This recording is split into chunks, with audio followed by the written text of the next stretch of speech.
Whoops. Okay, welcome back to another one. This is a world that I made. It's called the Shanghai Tunnels. It is based off the real Shanghai Tunnels in Portland, at least when I did the tours with the guy. So this is based off when I did it. Now, it did change a couple of times, so this is probably the best, I guess not the best memory, but when I think about the Shanghai Tunnel, this is what comes to my mind. So it's kind of based off that. It is really dark in here, and you can't really see my face. Let me come over by the flashlights. You can kind of see me now. But we'll run through the tunnels and just kind of explain that. Oh, I'll just start off and say that this is all exactly like it was, but there was a lot of empty space in the original Shanghai tunnels, and there was a lot of like suggested of what might be there, what might not have been there. So I just went ahead and put it there just to see how it works out. Some of it works out, some of it doesn't, but we'll see that when we go through the quick little tour. This was a world that I really enjoyed, and I tried to promote this world a lot to a lot of like local people. Not so much just to get into VR, but it's one of these things that's local to us that you hear people talk about. Some people have been on the tour, some people haven't. So this would be a way to be able to do the tour, and like most things in VR, I guess you think it's going to take off, but sometimes it doesn't, sometimes it doesn't. So let's go ahead and go through that tour. Oops. Okay. Unlike the real one, you wouldn't just walk into it like this. There is like a street thing you walk down into, and it's on top of a restaurant called Hobo's. But I didn't want to add all that. I just wanted to get right to the point. So let's see. I've got my special light that I've cranked up the volume, the brightness on, so that it can be a little more easier to see. Oh shoot! And I fixed it so that it wouldn't instantly teleport away when I accidentally let go of it or tried to move the camera around. Okay, so I added these benches in because originally you'd come down here and this would just be a big empty dirt area where everybody would kind of like line up here, and you'd kind of get a little backstory about what this area is and what happened in here. And then you would come in here, and this was the opiate den. You'd buy the opiate stuff from down there, you'd come down here, and you would trip balls down here until you were done, and then you would leave. And then this was like a emergency exit in case the police came. You would then run through here. There was like a bell so you could ring it and let other people know that the police are coming. So they said. And then, let's see. This was a pile of boots, supposedly so that when you got Shanghai, the first thing they would do is take your shoes off, because the ground was covered in glass and broken things, so that if you tried to run, they could follow the blood trail. And it's kind of representing here with all these dirt piles on how much dirt was down here. This looks like it's going to be broken up into two.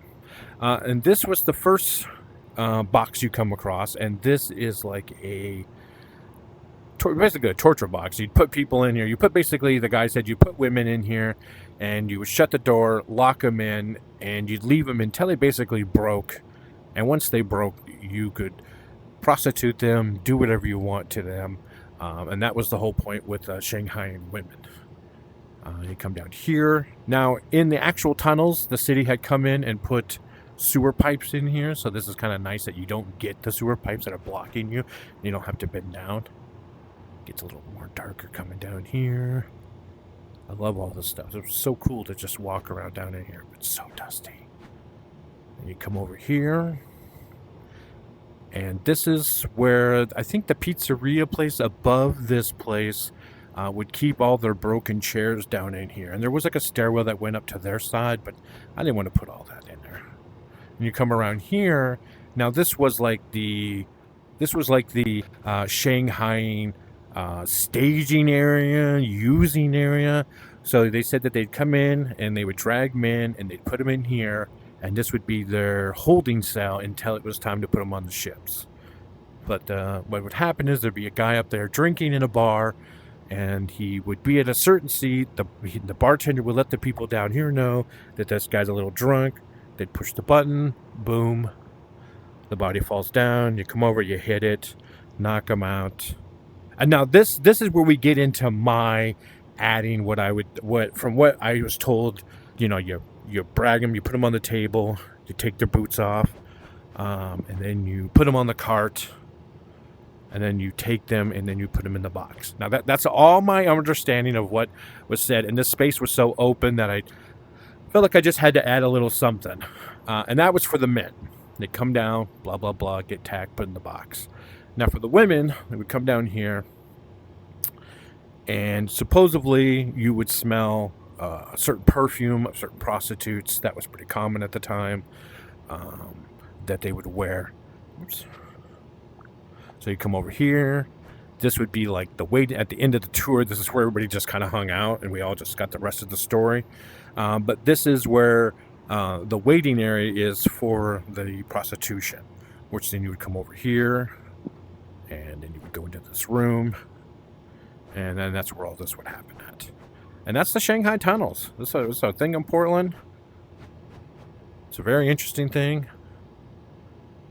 that they talk about and don't talk about. But like I said, just trying to show off stuff I've made in VR before it's gone, and this is one of them. So I'm going to let go of the light, and we'll just see how it looks. Over here.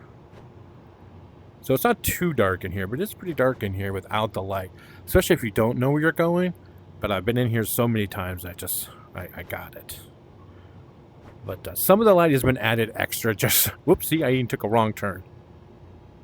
Ooh, so spooky. But that's the thing about VR I love. I love it. Adds that extra little fear. Nothing's going to jump out at you. But there's always that chance that you might bump into somebody who also is Shanghai. Oh, and I got lost in my own world. Okay. Well, I'm just going to end it here. And we're going to say we made it back. Oh, yeah, here we go. Yeah, it's really dark in here. Let's go this way. Go past the shoes.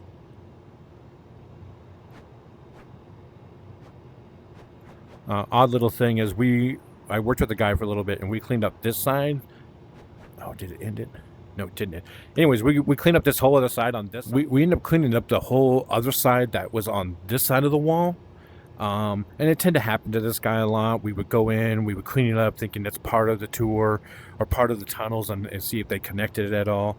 And a lot of times businesses would then tell him to get lost after he's hauled all the junk away and stuff. It happened a whole bunch of times.